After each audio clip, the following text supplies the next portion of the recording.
Hello and welcome to another episode of Imago Dei Horsemanship. In this episode, I'll be showing you how I teach horses curbside or taxi service. You can call it Uber, come and get me, pick me up, whatever. Here I am with Sparky, reviewing the exercise on the ground, which is presenting yourself. When I raise my hand, I snap, I say taxi, and here he is with no bridle, just really concreting the lesson. He's done this quite a few times. Still not perfect at it. We're still working on it, but pretty darn good. So I get on the block, I call him to me, and off we go.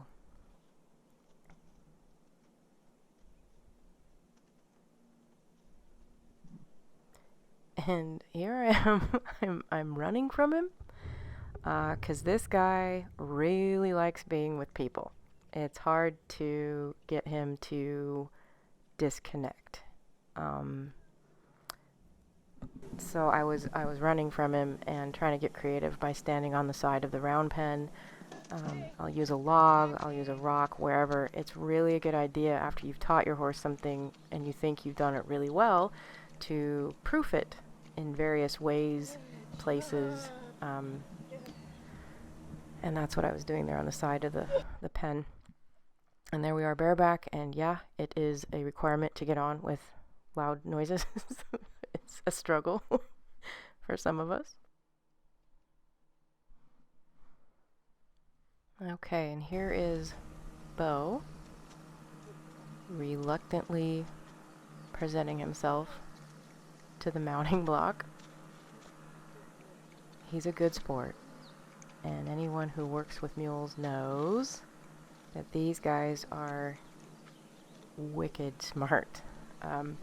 Not putting horses down, they're plenty smart, but these guys are they're some kind of special. So anyway, there goes Beau doing his thing. All right, and now we're going to start out with Scout, who's never done this before. This is her very first day. And I'm just introducing or reintroducing her to the whip. Nothing to fear, nothing to be worried about. In Scout's world, a whip just means go. So I'm not wanting to undo that entirely because sometimes that's what I'd like the whip to mean. But overall, always never fear the whip. Respect it, but not fear it. So I'm just going to take my time getting used to it, and then I'm going to give the cue and reinforce it with the not frightening whip. It's just an extension of my arm. So there's the cue, hand in the air and snapping and saying taxi. Of course she doesn't know what it means, so I'm going to reinforce it with a little tap on the hip, opposite of where I'm standing, so the furthest hip. I'm standing on her left, so I'm going to be tapping her right hip. And then we go for a little walk. It's important to take small breaks and lots of praises through these exercises. And there's another view of just lightly tapping that hip. And she scared herself a little there. It's not uncommon for horses to get startled over something over their head. Don't get mad. Don't up the pressure. Don't throw gasoline on the fire when this happens. Just stay with them. Don't let up on the pressure, because release of pressure is where they learn. So just keep tapping, keep with them, and eventually they figure it out, just like she did right there. Hand in the air, snap, taxi, nothing. So I'm going to tap that hip. And notice how she's getting less reactive. She's getting less worried about me using that whip. And also take notice of my left hand on the lead rope. As we progress, I give her more and more slack in that lead rope. Now there I took hold just to push her nose away gently. Push that nose away so that the hip would swing towards me. Lots of praises. But do take notice of your hand on the lead rope. A lot of people's tendencies are to get a death grip on their horse's face and just kind of force them into position, and that's certainly not the case here. Very light pressure, just guiding that nose, helping her bring that hip around.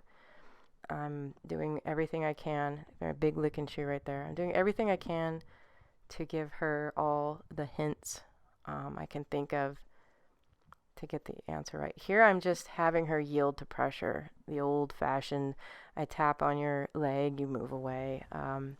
If you don't do that periodically through this exercise, they very quickly anticipate and think all you want is their hip or their butt in your face. And that's just something to look out for. Again, another use for the lead rope. I'm guiding. See how she steps sideways with the front legs too, and that's perfect. That's what I want. So lots of praises there.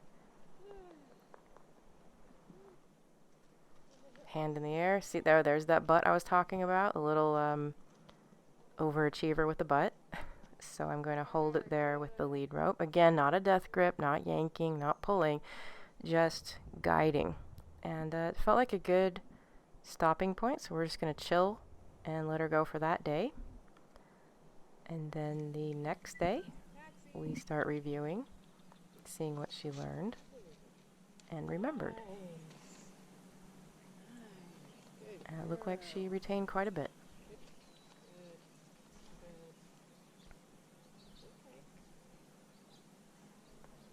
Hand in the air. Not even putting the whip in the air anymore, just asking her to step over, and she does. So, just like anything you teach your horse, lots and lots and lots of repetition. Right here, we're getting confused. She's uncertain. Very common, so don't get discouraged when it seems like everything's going really, really well, and suddenly things kind of start unraveling. It's more common than not. The horse starts doubting itself or really doesn't know for sure if that really what you want. Just stick with them.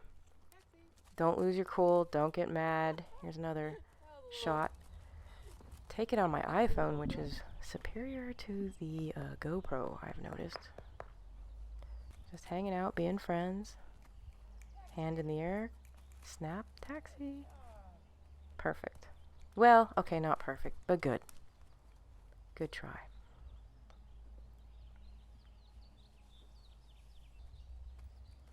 Introducing the mounting block.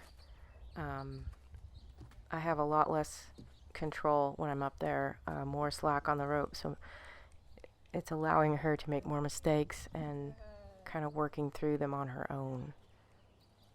And as long as she's not panicking or making big mistakes, I'm just going to let her work through it, and eventually she figures it out and she does the right thing. There we go. Good job. And repeat. Watching for that over-enthusiastic hindquarters. I'm letting her off her rope there. And she presents 20 miles away. So I put her back on the rope to help her get the idea, hey, this is something you need to do next to me so I can actually mount up.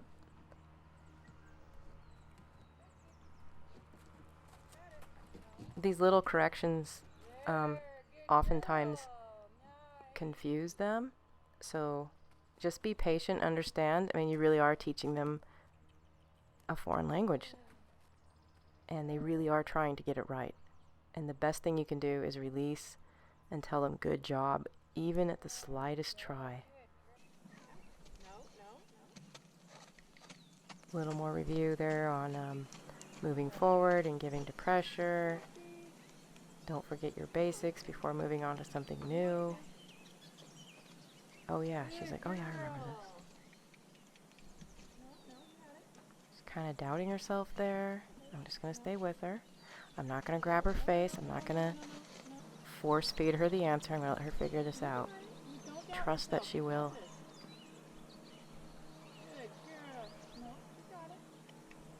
And there she goes. Well, kind of. She's kind of leaning away. What do I do? What do I do? This is something I like you guys to see, that it's not always, it doesn't always, it almost never falls right into place. How about that? And we're going to review one more time at the mounting block, and there we go.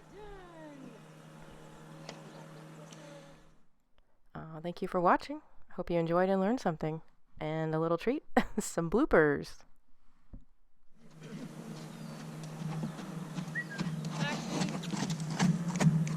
Sparky. Look how responsive. No, no, no, no, no, no, no, no, no, no. What's gonna happen with this one? Maybe we'll move it.